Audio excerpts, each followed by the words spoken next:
Hi, today we have this brow stamp set.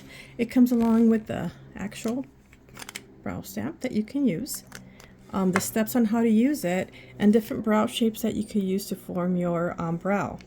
Also comes with a brush and more brow stamps here.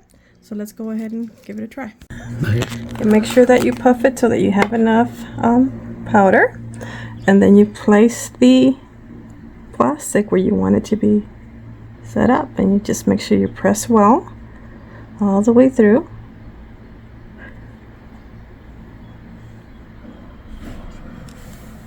And then we do the other side. Just make sure that it's pressed firmly against your skin.